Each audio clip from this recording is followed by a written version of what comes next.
Certo, primeiramente, bom dia, boa tarde, boa noite a todos os amigos aqui do canal São Paulo sobre Trilhos. Voltamos para mais um O Som dos Trilhos, dessa vez episódio número 8, respondendo mais perguntas, mais alguns inscritos. Vamos ver então o que nós temos para essa semana, certo? Começando aqui então com Ronaldo, né? Bom Ronaldo aqui com o Muttley na sua pequena foto. Vamos ver o que ele comenta aqui sobre o metrô de São Paulo. Com certeza um dos melhores do mundo, mas gostaria que todas as estações tivessem portas de plataforma igual da linha 4. Uma dúvida que tem agora da CPTM é se foram retomadas as obras de expansão da linha 9 Esmeralda, já foram retomadas Mendes, Vila Natal e Varginha. Acho que foi uma pergunta, né? Pois bem, o metrô ele apresenta índices de excelência que são, sabe, referência no mundo. E a mesma coisa com a CPTM. Que a CPTM ela tem um pouco mais de dificuldade por causa da própria herança do sistema, né? Sobre o transporte de plataforma, elas pretendem ser instaladas nas outras estações das outras linhas. E em relação às obras da Nova Esmeralda, por enquanto não vejo nada físico acontecendo, mas em questão de sistema está sendo tudo preparado. Vai ser uma coisa bem grande para acontecer, porque além de você ter a extensão da linha 9, eles vão ter que readequar o sistema de sinalização e fazer uma inclusão no CCO, que é bem mais complexo. Mas agora tudo indica que com o término da linha 13, a CPTM pode dar mais esforço e foco na expansão da linha 9. Certo. Aqui melhorou a garganta, só que às vezes dá uma tosse ou outra. Entretanto, tô bem melhor do que estava antes, certo? Aí 2.100, 2.000, 1.100 os reis das ferrovias, né? Esse cara, eu acho que é aquele Wallace Bandeira, ele deve ter mudado o nome do canal. Enfim, eu nem andei no 7500 se a linha 10, eu sei se eu moro perto da estação de São Caetano. 7500 é um trem bom, cara. Não sei como você não andou nele ainda, eu vejo ele direto na linha 10. Sabe uma coisa maluca que veio na minha cabeça? Os trens da linha 8 deveriam ser cinzas, os da 11 deveriam ser tudo vermelho, linha 10 uma cor turquesa, linha 12 serem roxos e 7 cor rubi, e os da linha 13 serem verdes. Seria interessante ter esse tipo de identificação visual. A questão é que na CPTM os trens eles não são feitos para rodar numa única linha, né? Acontece eventualmente de você padronizar certa série de trem com uma linha específica, como a gente viu com os 8000 na linha 8, os espanhóis na linha 10. Isso é só um acaso do destino, né? Boa parte desses trens, na verdade, nem iriam para essas linhas. Acho que com exceção do 8000, que foi realmente planejado para 8, os demais trens, eles acabaram parando nas linhas que eles estão pelo acaso do destino, né? Mas no geral, todos os trens são padronizados, né? É o correto que sejam padronizados de acordo com a imagem da empresa e não com uma determinada linha. Você vê o caso da Frota G, é um trem que é verde, que operou na linha verde, agora está na linha vermelha. Tipo, não faz o menor sentido agora, né? Mas se a gente tivesse certeza de que o trem ficaria em determinada linha, valeria a pena o esforço, né? No caso de uma empresa, de uma concessão, de uma coisa mais privada, como por exemplo a linha 4 amarela, a linha 5 lilás, vale a pena investir em material rodante correspondente à cor. Uma coisa mais lilás mesmo, uma coisa mais amarela como na linha 4, enfim. Valeria a pena se fosse uma linha, se você tivesse certeza que o material rodaria apenas nessa linha.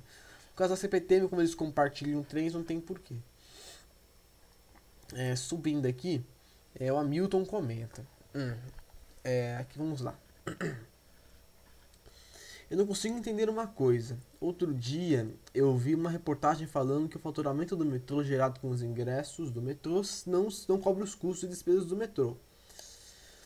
Como é que a empresa que administra a linha 4 amarela tem o tal de lucro e pelo menos é a melhor linha do metrô de São Paulo? Se entende aqui a pergunta. Quem se ferra é o povo que infelizmente sofre com a superlotação e obras atrasadas. Eu ainda prefiro o metrô privatizado da tal linha amarela do que o público da linha 3 vermelha. Sei que para os funcionários é melhor ser funcionário do setor público, que oferece melhores condições de trabalho. Dizem que quando não existe competição, qualquer atividade econômica se acomoda e como o metrô, infelizmente, não é diferente. Eu penso que o transporte sobre trilhos deveria competir para tirar os passageiros do transporte sobre pneus, tanto ônibus como automóveis, e assim atrair passageiros e assim gerar o tal lucro. Existem interesses escusos que não conhecemos e infelizmente a população é que sofre para poucos se beneficiarem. Acho que se existisse bom senso e um pouco de respeito com a população, tanto o setor privado como o público do metrô poderiam se melhorar tanto como o metrô, tanto o metrô como a CPTM. Parabéns pelo canal, que é útil. E tomara que as autoridades vejam e ouçam a voz das pessoas. Ouçam, né? Só uma beber aqui a minha aguinha. Perfeito. Certo. Aqui chegou alguns temas, né? Primeiro tema que o faturamento do metrô ele não cobre a despesa do sistema. Isso é verdade. O metrô ele consegue cobrir os custos de operação, mas ele não cobre os custos administrativos, custos de manutenção, certo? Isso é um custo a mais que pesa na balança. Eu não vou lembrar certo agora, mas acho que o prejuízo do metrô no ano de 2016 foi na casa dos 500 milhões de reais. CPTM nos 750 milhões de reais. Nessa faixa, mais ou menos. É na casa dos milhões mesmo. Das centenas de milhões de reais. Infelizmente, é um fato. O sistema sobre trilhos ele é extremamente deficitário para passageiros. Por conta que os custos do sistema são muito altos. Né? Como a linha 4 amarela consegue lucro? O subsídio. Né? Ela tem o dinheiro da tarifa que vai para ela mesma e o subsídio que faz com que ela lucre. Na realidade, a linha 4 ela pode por alguns anos ter prejuízos. Já aconteceu da linha 4 ter prejuízos, só que o que acontece é que ao longo do tempo, todo aquele valor que ela vai investindo, né, que ela é obrigada por cláusula contratual a fazer investimentos, ela faz porque ela opera. Você acha que operar não tem custo? Claro que tem custo. Custo de mão de obra, enfim. Toda aquela cadeia de trabalhos que está ali tem um custo. Enfim. Ela lucra por conta do subsídio. O mesmo subsídio que o metrô pega, ela pega também. Só que a linha 4 tem esse privilégio de pegar esse subsídio mais rápido do que o metrô e a CPTM. Isso acaba dando vantagem para eles. Então, geralmente as concessões elas são algo para longo prazo. Elas lucram a longo prazo. Essa é a vantagem da concessão para eles, né? Porque se você privatizar uma linha, entenda por privatizar, você tirar totalmente o estado do jogo. Você dá, a linha 4 é sua. O estado não tem mais nada a ver com isso. Ele não faz mais nada. A linha 4, ou a linha 4 quebra fazendo um serviço barato, ou eles aumentam o valor da tarifa, que acabaria sendo feito, né? Alguns falam também da pressão em aumentar a tarifa por conta das linhas privatizadas, mas não tem nada a ver, né? O investimento público ele sempre vai existir, provavelmente, né? E se eventualmente for tudo privatizado mesmo, aí a tarifa vai aumentar por consequência do custo do serviço, não porque eles querem pegar do povo, né? Aqui você compara também a linha 3 vermelha com a linha 4. Eu acho um pouco desonesta, porque a linha 3 ela sofre desse problema crônico de superlotação, que só vai ser arrumado de fato, né? Aprimorado com a implantação do CBTC na linha 3, que vai demorar bastante ainda. E a linha 4 ela já nasceu com uma qualidade melhor. Das linhas ali, das que estão rodando, é uma das mais novas que tem. Então, a linha 4 ela já nasceu com driveless, já nasceu com CBTC, já tem uma estrutura moderna, enfim. Ela é uma linha que já está pronta para o futuro. Comparar uma linha que nasceu no começo ali, já foi construída no começo dos anos 2000 e foi entregue perto ali da nossa década de 10, ali nesse meado, comparando uma linha 3 da década de 80, é totalmente surreal. As coisas evoluem e a diferença de operação também é grande. Então, o que falta é o metrô correr atrás para atualizar a linha 3 vermelha, para deixar ela num patamar bacana, mas Não acho que comparar agora não dá pra comparar, né? É um pouco irreal pra mim.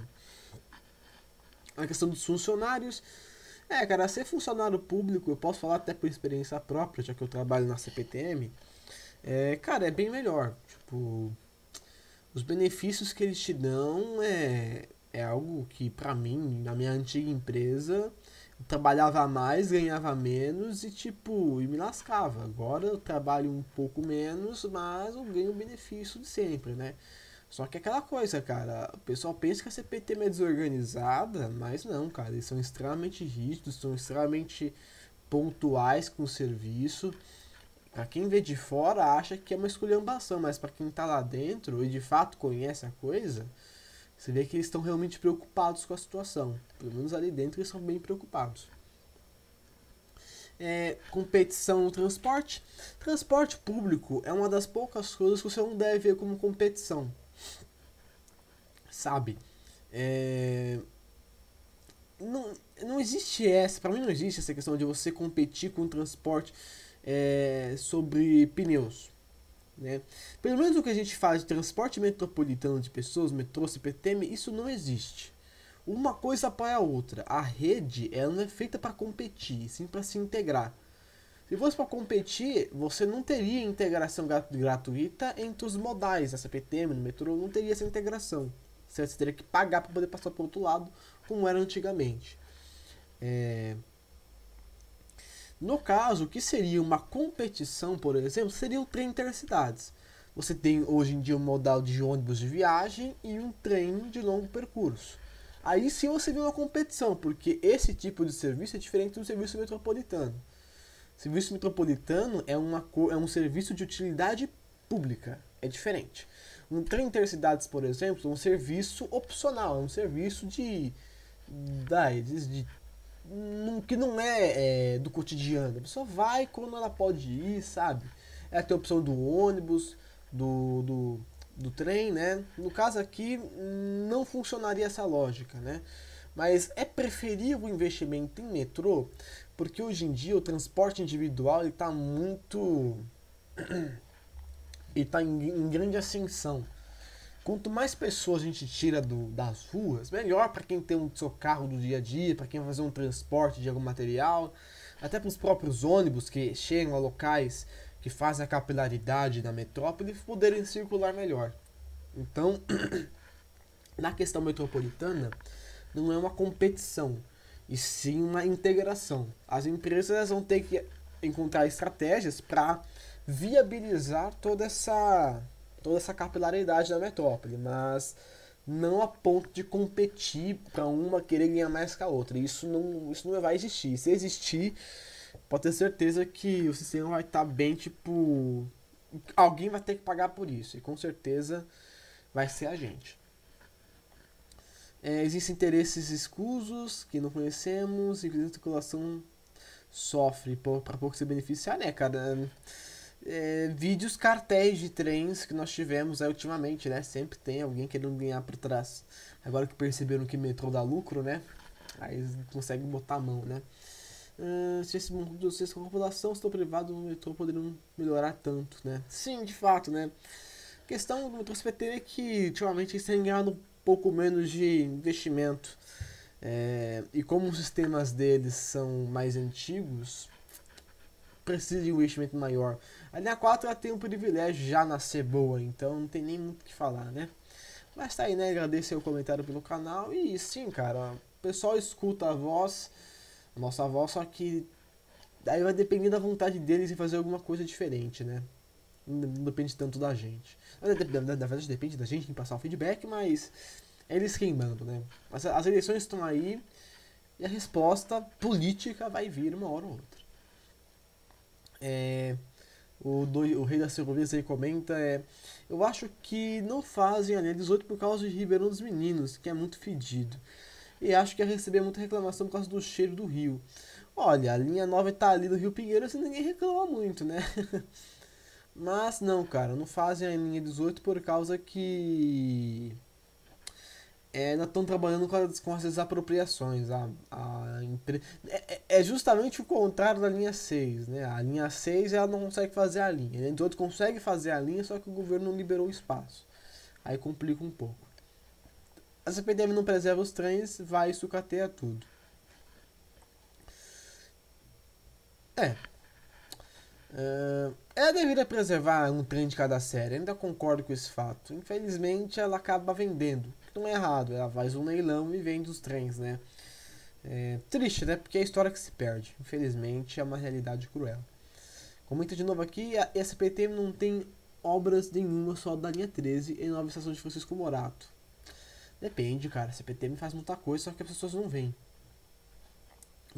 A CPTM trabalha muito mais com parte de manutenção e modernização dos sistemas do que por construção de linhas novas. Ela não pode ficar só construindo linha e deixar o resto ao relento. Ela tem muito trabalho a fazer ainda. E está sendo feito na medida do possível. Ele comenta aqui, né, o Hamilton embaixo, tem essas obras de modernização das linhas, realmente linha 8 e 9. 8 e 9 já estão ok já em questão de modernização. No caso não, tem caso das estações, né? Na nova sinalização e obras de modernização como um todo, via permanente, sinalização, rede aérea, estações, toda essa estrutura ela vai ser modernizada e reformada eventualmente, é questão de tempo. De novo, rede das ferrovias. O que vamos fazer com os 5.550? Vamos cortar eles? Aí o Bruno comenta exatamente, já estão cortando, né? Vão cortar, tomara que não, mas vão cortar mesmo, né? Aí o Bruno comenta aqui embaixo, vão cortar todos os trens antigos, 1100, 1400, 1600, 1700, 2100, 4400, 4800, 5000, 5550, 5500, já foram todos cortados. Pelo menos um vagão de número B045 tá no meio dos abandonados na Lapa. B, se eu não me engano, é um 5500. Não sei se tem um cara lá não, cara. Eu não lembro desse 5500 tá lá, desse 5500 tá lá não. Pelo menos eu não lembro. Se tiver, pô, será uma maravilha. Os primeiros vagões abandonados lá, presente aqui no Moca, serão cortados. O 1100 vai ser cortado, 1400 também cortado, 700, né? 2100 vai demorar um pouco, 4400, 4800. Não sei se a CPT vai vender ele, se vai doar, né? Talvez tenha alguma coisa. Os 5000 tem um que tá lá, só que tá para BPF, né? Então eles não vão cortar aquela unidade que está lá com eles. 5550 vão ser todos cortados, aliás, os 5551 já está sendo cortado. 5550 também foram todos cortados. Esse vagão realmente eu não sabia, cara. Não sabia que ainda tinha um vagão dele sobrando. Vou dar uma pesquisada num acervo que eu tenho para poder verificar. Mas sim, todos os 5550 vão ser cortados. SPTM todo dia tem um trem descarrilado. Não, cara, não exagera. Não. Descarrilamento é um caso grave. Aconteceram só uns 4 no passado. Olha que 4 é o número alto de descarrilamento. Não, cara, não tem essa visão não que a CPTM ela. Você acha. Se a CPTM todo dia um trem descarrilado, imagina então uma CBTU da vida. Era trem descarrilado a cada hora, né? Enfim. A situação melhorou. Vamos então continuar aqui.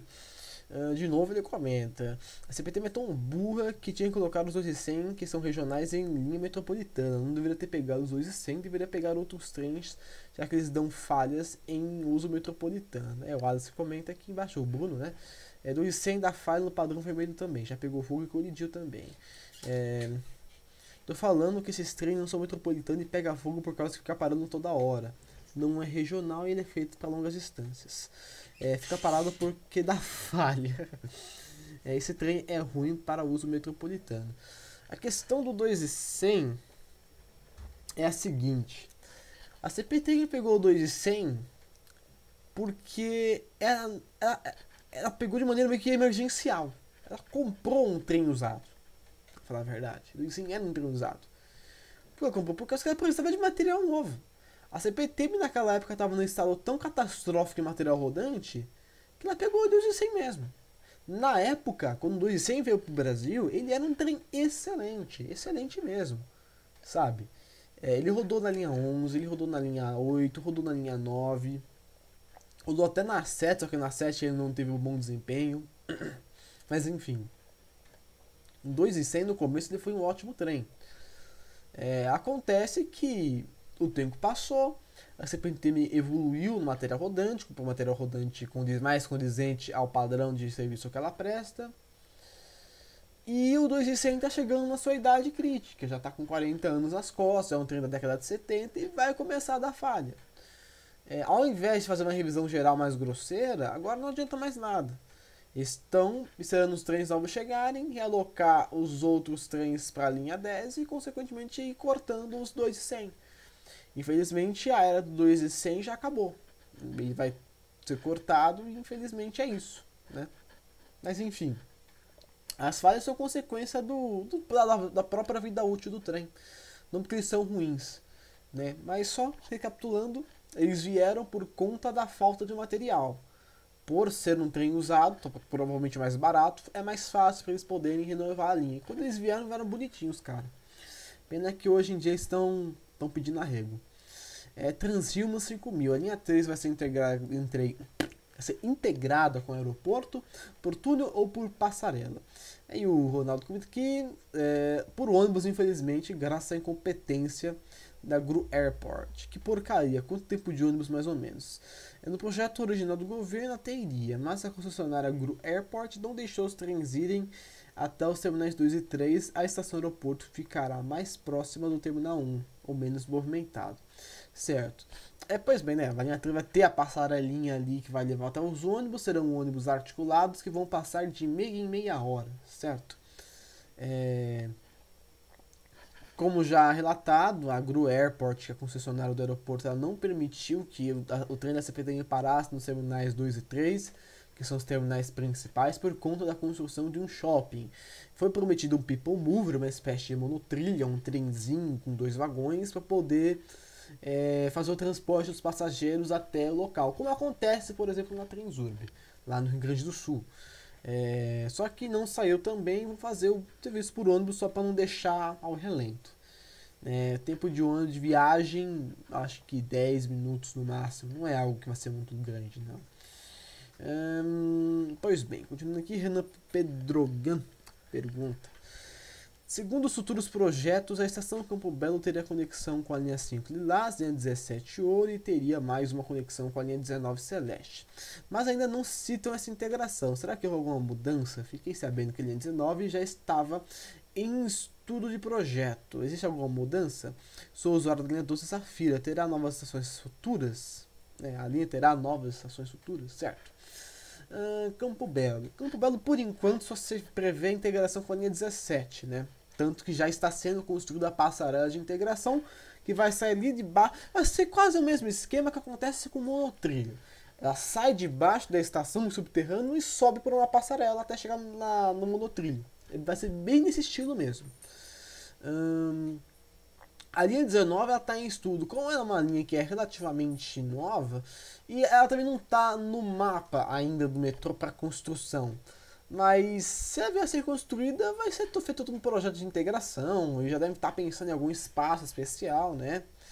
Enfim, mas por enquanto a linha 19, a única mudança que teve foi alguns nomes de estação, né? Mas na questão de projeto mesmo, nada. Tá tudo em um estudo bem preliminar, né? Por conta de não ser uma prioridade do governo no momento. Você comentou aqui da linha 12, né? Sobre novas estações. A única estação nova da linha 12 que está prevista é a quase que mitológica União de Vila Nova, né? União de Vila Nova. Eu não vou lembrar onde fica a União de Vila Nova. Eu acho que fica ali perto de Comendador Emelino. Que vai ser uma estação, ela vai ser construída para a integração com uma nova linha, ou seja, vai haver uma estação de integração com a linha 14, né? A União de Vila Nova vai ser construída devido à linha 14 Onix. Vai ser uma linha de integração bem no meio da linha 12 ali. Agora eu não lembro se vai ficar perto de Comendador Emelino. Eu teria que pegar o mapa para ver depois. Mas sim, vai ter essa estação de União de Vila Nova no futuro. Vai demorar ainda, pode ter certeza. Não é prioridade da CPTM construir essa estação no momento. Mas quando chegar a vez dela, talvez chegue, né? Rafael manda Manda aqui suas 3 perguntinhas. E aí, cara, beleza? Tem algumas dúvidas. O que é esse prédio técnico que vemos em algumas estações novas no metrô e por que não vemos uma estrutura tão grande assim nas linhas mais antigas?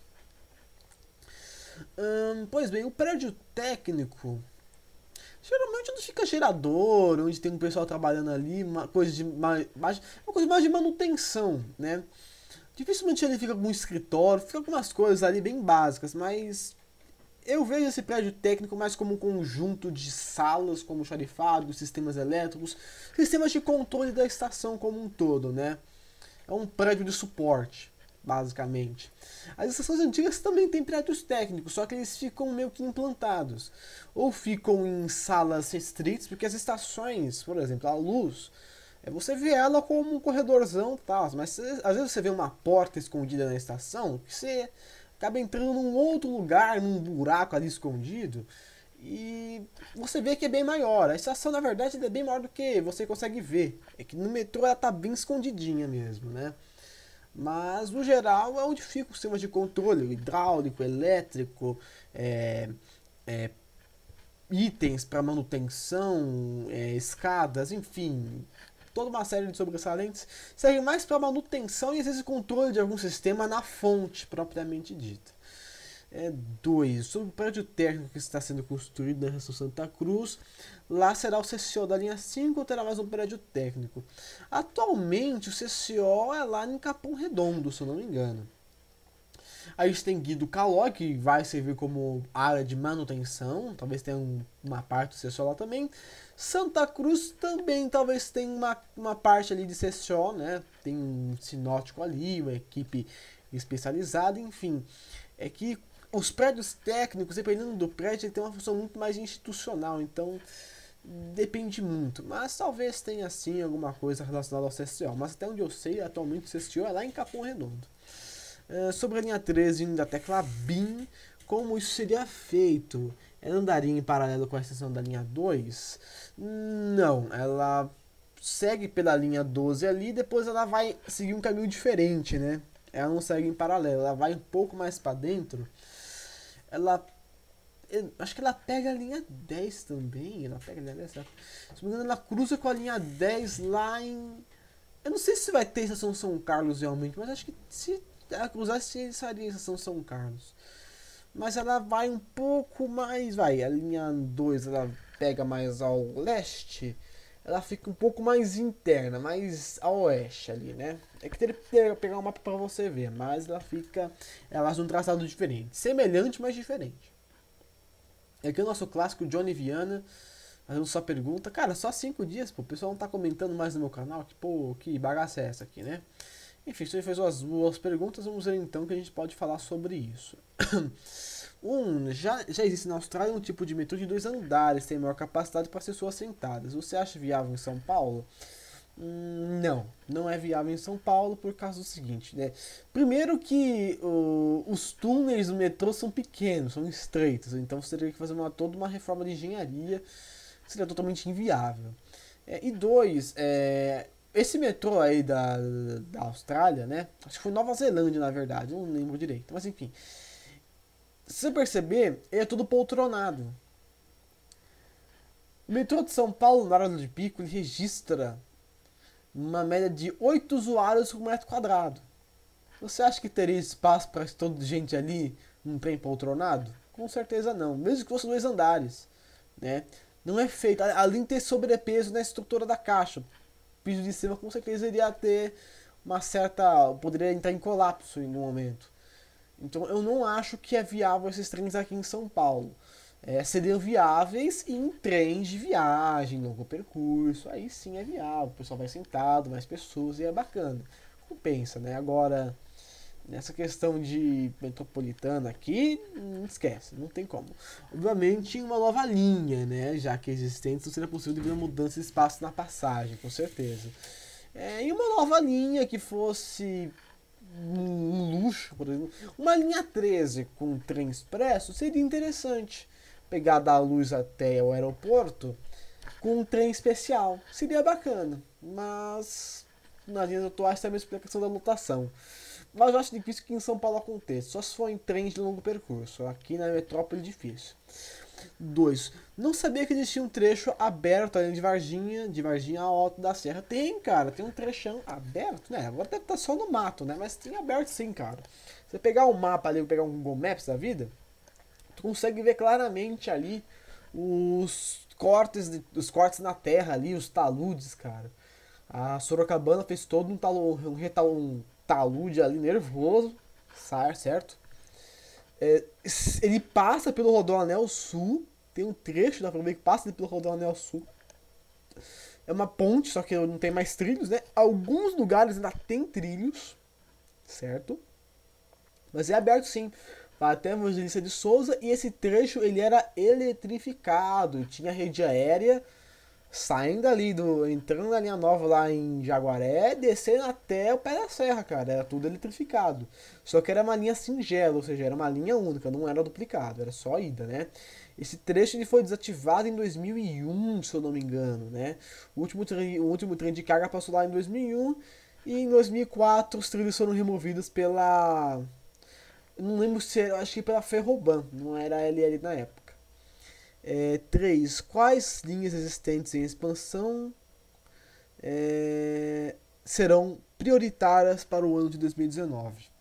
Olha, em expansão, linha 17 é uma linha que vai estar em foco no ano que vem. Linha 18, se tudo der certo, vai estar em foco no ano que vem. Linha 2, com certeza. E linha 6, né? Linha 6, a gente tem que ver o que vai acontecer com ela. Mas, linha 17 e linha 18, elas têm que começar o quanto antes. Provavelmente serão os principais focos para 2019. 4. Não faz sentido a Estação da Luz servir como terminal para a linha 4, 7 e 11. Linha 4 deveria avançar na região leste. Por enquanto, ela terminar na Luz é uma coisa que é viável, porque por ela ser uma linha de integração, né, por ela ser a linha integradora, ela faz um papel importante estando lá na Luz. É claro que ela avançando para leste, pegando outros trechos, futuramente seria viável, vai. Até Paris, por exemplo, parou ali em Paris já era. Tá de bom tamanho parar ali na leste. Mas o foco da linha 4 é realmente atender a região oeste, integrando todas as demais linhas que ela passar. 1, 2 e 3. 1, 2, 3, 6, 9, enfim. Ela realmente é uma linha que vai servir mais para integrar, não para de fato atender uma região, né? 5. Se em uma possível privatização, acho muito difícil alguma empresa se interessar em administrar a linha 7 Rubi. Mais fácil que privatizar a linha 8 e 9. Linha 8 e 9, como já está reformada, fica tranquilo de privatizar, né? Não tem problema. Linha 7, depende, né? Quando for plenamente modernizada, tudo bem feito, o pessoal vai se interessar pela linha 7, né? Tem pessoas, né? Mas aquela questão, é só uma infraestrutura que dá para administrar tranquilamente, né? Mas com o subsídio do governo, que dá segurança ali para o pessoal poder operar. Aliás, não é privatizar, é concessionar, é diferente, cara. Eu bato na tecla porque privatizar é uma coisa totalmente grosseira, totalmente diferente, né?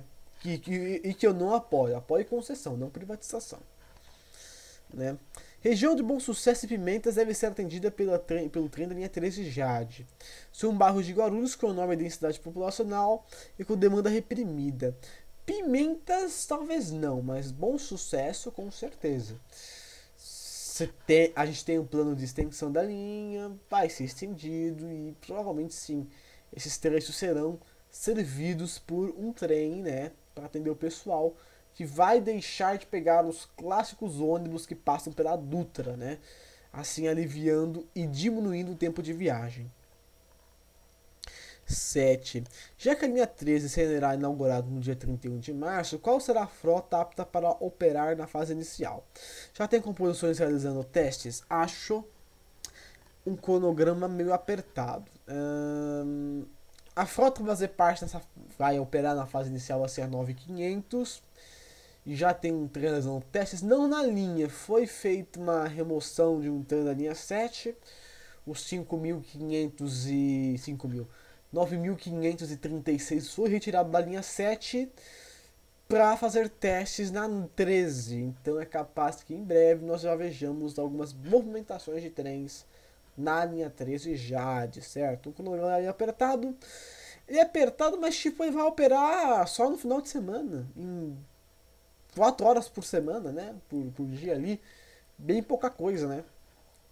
Mas os testes, os testes vão continuar sendo feitos até deixar ele maturado, né? Vai demorar um pouco ainda. 8. Lembro-me que quando criança, a estação do Brás, há muitos anos atrás, não tinha cobertura atual. Porém, havia uma maior quantidade de plataformas com menor largura. Já visualizei poucas fotos disponíveis na internet. A Brasa realmente não tinha cobertura nenhuma. Ela tinha várias plataformas em curva até. E era uma zona aquela ali, cara. A estação Brasa antigamente ela era totalmente uma loucura, né? O pessoal descendo de uma plataforma pra outra, pelos trilhos, sabe? O pessoal tava nem aí, né, meu?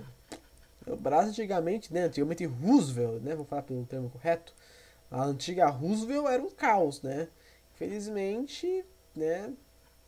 Era a situação da época, mas agora tá modernizada, tá reformada, colocaram um baita de um teto em cima dela. Agora tá bem melhor, né?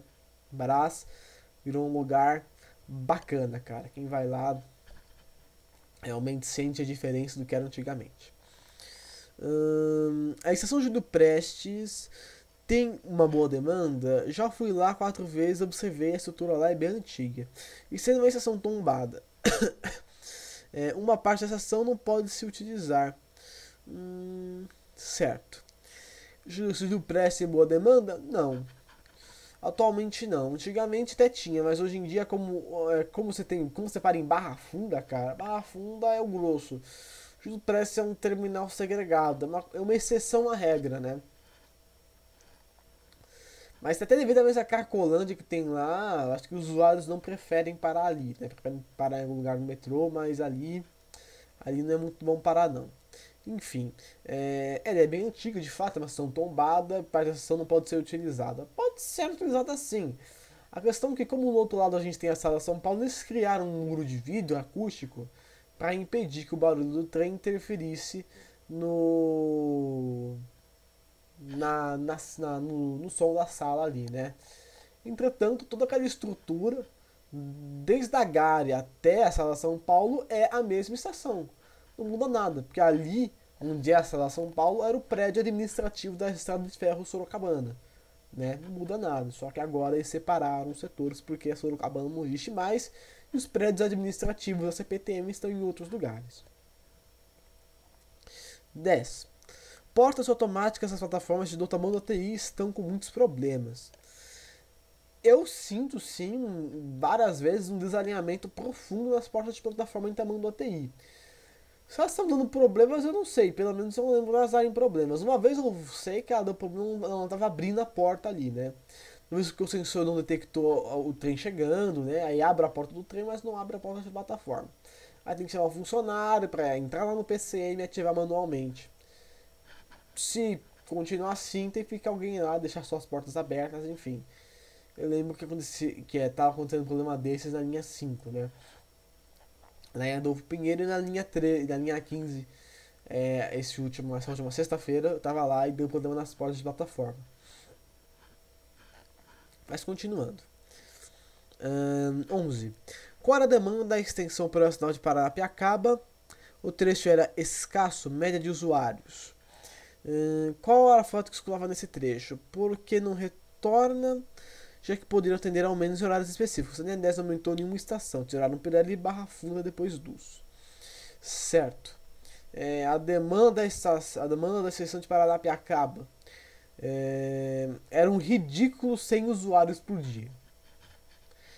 Paranapiacaba foi fechada porque ela não servia para nada. 100 usuários por dia usando a estação. Né?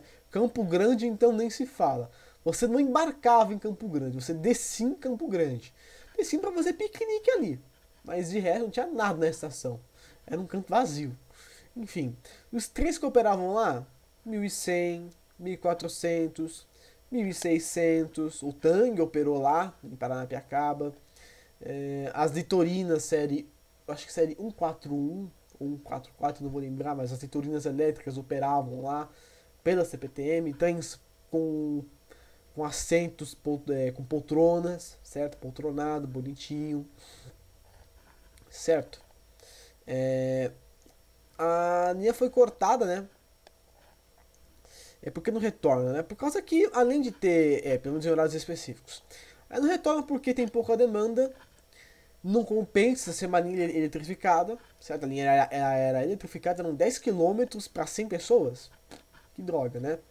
E lá operavam trens com 3 carros, geralmente. Alguns com 6 carros, né? O 1100, por exemplo. O 101, cara. O série 101, no padrão CPTM, já teve um 101 padrão CPTM e já operou lá. Também, na época da CPTM. Mas enfim, os serviços dela foram encerrados também em 2001, devido à baixa demanda. Ela começou a operar nos dias úteis, foi para poucos horários. Começou a operar depois em dias restritos, somente final de semana, por causa da questão turística, até que parou de circular. O trem mais moderno que chegou a circular lá foi o 2000, 2100 na verdade. 2100 circulou em Paranapiacaba durante um tempo, até que fecharam a extensão e tiraram a rede aérea ali, né? Na verdade, acho que a rede aérea, o pouco que tem ainda funciona, se eu não me engano, né? Só que lá na região, esquece, que lá o trem não volta mais pra lá, não. Né? Agora com o turístico ainda por cima, né? Você tem me lucrando no Rio de Janeiro, agora que não volta mesmo. Não, porque já tem os ônibus lá, né? É muito mais adequado à demanda. Tiraram aí a linha dessa aumentou de uma estação, tiraram no Pirelli Barra Funda depois dos. Pirelli tiraram porque era uma estação de operários que só parava 2 vezes ao dia ali no máximo. Então era inútil. Você falou também de Barra Funda. Barra Funda realmente eles recuaram. E Luz. Mas tem previsão. O que falta para a linha 10 voltar a Barra Funda e Luz é a sinalização do trecho, né? Entre Brás, Luz e Barra Funda ser modernizada. No caso, a gente fala da implantação de um CBTC na região ali, né? É a única forma da linha voltar a operar como operava antigamente. Certo. É que se coloca mais algumas perguntas. 12. Pergunta grande. Já observou que à medida que a linha 2 avança em sua expansão, são apresentadas características muito distintas entre as estações? Geralmente, cada linha tem uma característica aplicada em todas as estações, por mais que tenham entre elas suas diferenças. Mas, cada parte do trecho foi construída em uma época diferente e o método construtivo também. Assim como a linha 1 azul entre os trechos do Curuvi e Santana tem uma característica. Já entre Santana e Armênia é um método construtivo em elevado e com estações praticamente iguais. E a partir de Tiradentes, a Jabaquara apresenta outro. Isso, claro, deixando aspas entre as estações de integração no traçado. A linha vermelha teve as suas diferenças também. Boa parte superfície e outras em trechos subterrâneos. Observei que essa avança ao leste, que essa que avança ao leste foi mais rápida, creio que devido a ocupar o leito de uma ferrovia já existente, e não por precisar de escavações a partir do Belém. Pois bem, né? Vamos lá. Características das estações. Sim, a época que elas são construídas influencia diretamente na questão arquitetônica. Você percebe que a estação Tucuruvi, Jardim São Paulo e Parada Inglesa são mais quadradinhas. As estações Santana, Carandiru, Tietê e Armênia são elevados, elas têm uma construção muito semelhante, elas têm uma angulação ali no elevado delas que é bem diferente, né? A arquitetura dela é diferente. Enquanto as linhas subterrâneas da linha 1, elas são mais quadradinhas, né? Enfim, depende tudo muito da época. A questão do subterrâneo ou elevado é que o elevado geralmente ele acontece quando você tem uma área livre. Aquele trecho entre Armênia e Santana, ele era um trecho de ferrovia. o que operava lá era o trem da Cantareira, né? O famoso trem das 11, ele operava nesse mesmo trecho, exatamente no mesmo trecho. E, e a Avenida Cruzeiro do Sul já era larga por excelência, por isso foi fácil de implantar elevado. A partir da estação Tiradentes, você vê que a cidade se adensa. É construído subterrâneo, não porque não dá para construir, não por causa que da questão arquitetônica, mas por causa do próprio adensamento urbano. Não compensa você desapropriar um monte de prédio para construir uma estação. O custo-benefício é muito baixo. Mas não tem custo-benefício nenhum, né? Mas geralmente, quando você faz uma linha subterrâneo, é para driblar a questão, né, esse problema que acontece com o adensamento populacional. Quando ela é elevado, né, é porque não tem nada ali atrapalhando. Linha 13, por exemplo, ela passa pelo Parque Lógico do Tietê e ao lado da Schmidt. Não tem nada que atrapalhe ali. Agora, se você for pensar na extensão da linha 13, indo para o centro de São Paulo, ela tem que ser subterrânea, porque é uma área com um grande adensamento populacional e vai prejudicar se fosse simplesmente desapropriar o trecho, né? Deve ser coisa com linha vermelha, né? Linha vermelha, por ela estar ali na faixa de domínio da antiga rede ferroviária, foi fácil construir. Ela anda em paralelo com a linha 11 atualmente, né? Mas chegando lá em Pedro II entrando para Sé, como a densa região, aí, cara, só subterrâneo mesmo. Não tem como ser elevado. E por isso que quando ela sobe lá com a Barra Funda, ela fica elevado, porque aquele trecho ali já estava ocupado por causa da faixa de domínio. 13. Se a linha 3 fosse realmente da Guaianazes, como em estudos e projetos do passado, ele seria muito mais sobrecarregado do que com o traçado atual. De fato, né? Realmente seria bastante sobrecarregado. Por conta que você pegar o trecho da leste e levar pra lá, cara, nossa, aquele trecho da leste ali é cruel, cara, é cruel. Só que a questão da linha 3, de Guaraná ser passada para a CPTM, falam de política, mas esquecem de um ponto importante. Talvez o principal ponto que fez com que a linha 3 Guaianazes fosse passada para a CPTM foi a desativação do trecho antigo.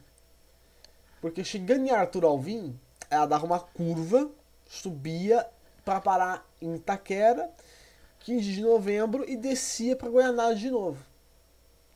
Como aquele trecho foi desativado por conta da construção da avenida, a continuação da Radial Leste, a CPTM não conseguiria integrar o trecho de Estudantes a Guaianazes com um trecho até a linha Arthur Alvim, né?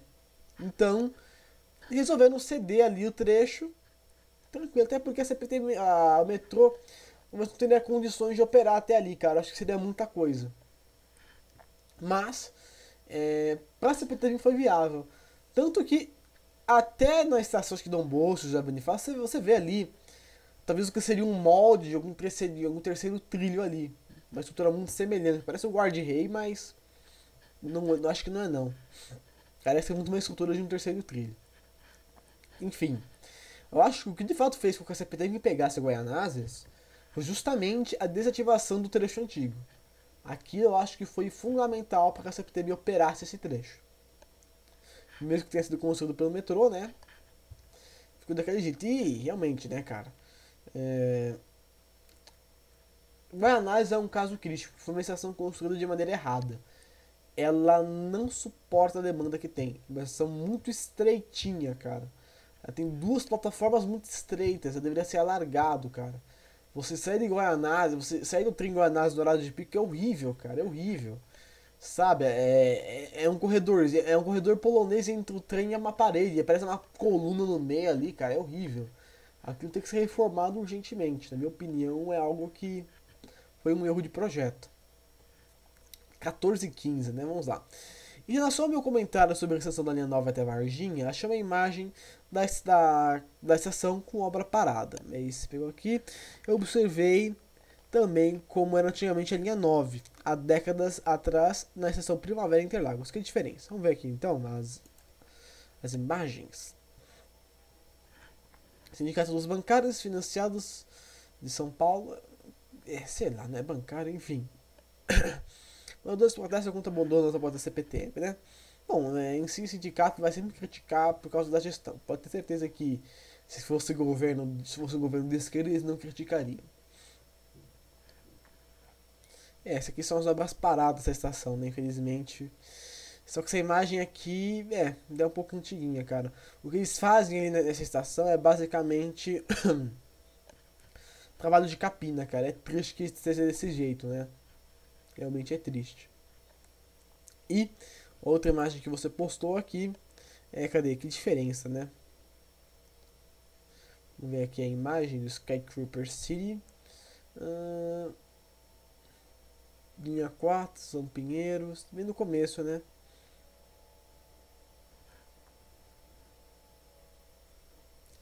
Ah, sim, que eram algumas imagens, só que foram retiradas. Pontos sobre o Jurubatuba, Ramos. Ah, cara, que dor. Fies PDF. Ah, cara, tanto PDF. Já são Interlagos. Essa foto aqui foi do Lavander, cara. Nossa, que da hora. A Interlagos original, né? Primavera, enfim. As imagens elas ficam assim, cara. Nossa, odeio que esses caras ficam tirando foto, mano. Isso é horrível. Enfim. É. Cara, se os jovens estão parados ali, eu acho que, como eu falei, estão só cuidando do terreno para não poder virar casinha de gente, né? Mas em breve eles retomam as obras, pode ficar tranquilo. Acho que só terminando a linha 13 eles já vão partir com força para a linha 9. E as estações antigas também, né? Dessa linha que eram bem diferentes, né? Eram bem mais simplesinhas, plataforma de madeira, algo bem básico mesmo, né? Isso na gestão FEPASA, tá? A CPTM só herdou essas estações. E aqui se coloca na linha 15, essa é uma imagem do trecho oeste em construção da linha 3 vermelha. Vamos ver a imagem aqui. Túnel em Cutting Cover no posto do Shield na rua Frederico Stedel e na rua Barão de Tatuí, dentro de São Paulo. Tem imagem aqui bonitinha, né? Realmente pode observar, né? Cara, essas obras da linha 13 elas têm poucas fotos, realmente, né? Empreendimento, metrô de São Paulo, início, término, né, cara, realmente. Livros executados. Cara, bacana. Mas pra você ver, né? Todas essas obras, cara, elas são importantes. E o metrô, ele sempre inova na questão de engenharia. Eles conseguem fazer milagres, cara. Em todas as épocas. Na época da linha 5 foi assim. Na época da linha 3, da linha 1, da linha 2. Eles sempre fazem um trabalho excelente. Isso que eu gosto do metrô, cara. A engenharia metroviária é fantástica, né? E a engenharia ferroviária também é muito bacana, cara. A CPTM ela é muito criticada, mas olha só a linha 13, cara. Pô, eu boto fé que essa linha seja uma linha muito boa, cara. A linha 5 foi feita pela CPTM, o pessoal não sabe disso. Uma linha que é bem executada. Você vê, o corpo técnico das empresas é muito bem gabaritado. Isso que é bacana, né? Mas enfim, foi esse, né? A última pergunta foi do Johnny há 5 dias atrás. Pessoal, por favor, comentem mais aí, né, meu? Pô, só até 5 dias é complicado. E demora pra responder porque realmente, né, é tenso. Eu só dar aqueles os amaze aqui pra variar. Só pra marcar tudo. Mas é isso aí, pessoal. Agradeço aí a todos os comentários. Eu não vou fazer a pergunta-chave da semana porque, sabe, não, a pergunta-chave ela não rendeu nos podcasts passados, né? Nos quadros passados, poucas pessoas responderam as perguntas-chave. Eu vou deixar para fazer as perguntas-chave quando o canal chegar a um número maior de inscritos, quando esse quadro tiver maior visualização. Aí eu penso em fazer mais perguntas-chave. Mas, enfim, agradeço a todos que estiveram aqui conosco. Lembrando, comentem aí, né? Se você quer participar, comente aqui no Som dos Trilhos e eu responderei sua pergunta na próxima semana, certo? Agradeço, tenham todos uma ótima semana e até o próximo Som dos Trilhos.